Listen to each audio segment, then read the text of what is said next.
Welcome to today's Explainer, everyone. I'm so thrilled you're tuning in because we are unpacking something truly special today. We're looking at a story called Leo's Week of Perfect Discovery. And we aren't just reading a simple story here. We are actually deconstructing a brilliant, step-by-step blueprint for holistic early childhood education. By looking at how one young student named Leo navigates his week, we get a masterclass in how physical routines, academic engagement, social empathy, and healthy habits all weave together to create an environment where a child doesn't just learn, but absolutely thrives. It really makes you wonder, right? What does a perfect week of learning actually look like? Is it just about getting the right answers on a math test, or is there a much larger ecosystem at play? Okay, let's dive into this, because a perfect week is built on layers of interconnected habits and everyday discoveries. Part 1. The Morning Foundation, Setting Up for Success. You know, before a single ounce of classroom learning happens, the tone for the entire day has to be set. Picture this. As soon as the sunlight bounces off his bedroom window and his cheerful alarm rings, Leo doesn't hit snooze. He actively wakes up his body. Step 1 is a physical stretch, reaching up to touch his toes 10 times to immediately prep his body and mind. Step 2 is hygiene, washing his hands with bubbly soap and brushing his teeth until they sparkle. Step 3 fuels the mind and body with a solid breakfast of warm toast and sweet honey. And finally, Step 4 is his energetic walk to school, tapping out a happy rhythm on the pavement in his red-laced sneakers. This kind of structured morning routine guarantees he arrives at those school doors physically energized and mentally prepared for the day ahead. So once he's in the classroom, all that fantastic energy is channeled directly into communication. His teacher, Miss Lily, gathers the kids on the big green circle rug for Morning Circle, asking them to share something new they learned over the weekend. Leo stands up proudly and shares that he helped his mom water the garden.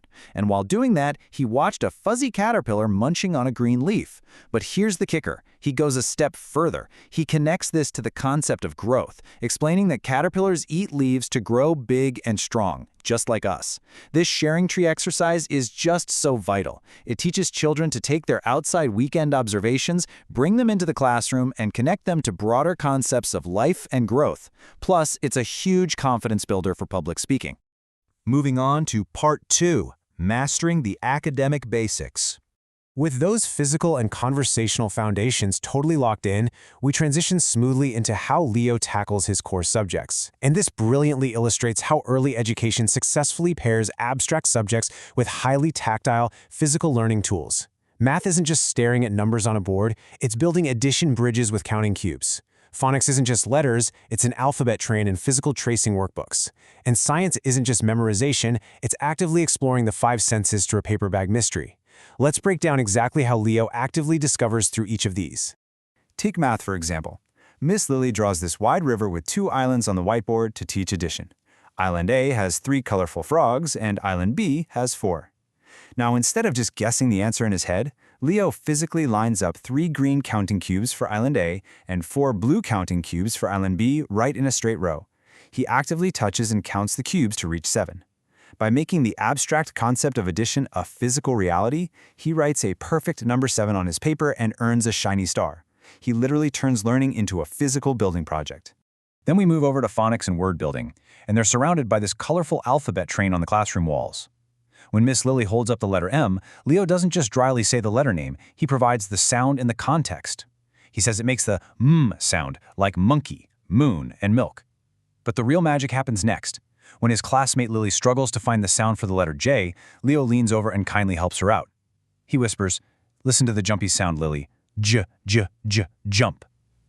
He playfully vocalizes the phonics, ensuring his classmate succeeds right alongside him.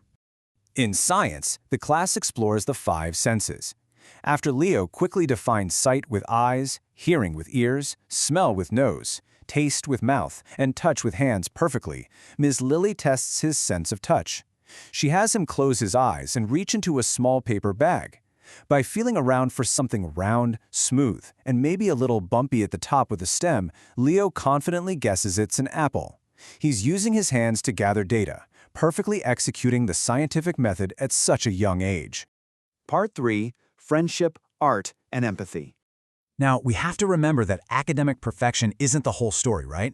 Social emotional growth and creative expression are just as vital as perfect test scores. Take a look at this timeline of recess. It perfectly captures Leo's social emotional intelligence. Minute 1, he's fully engaged, running a relay race fast in those red lace sneakers.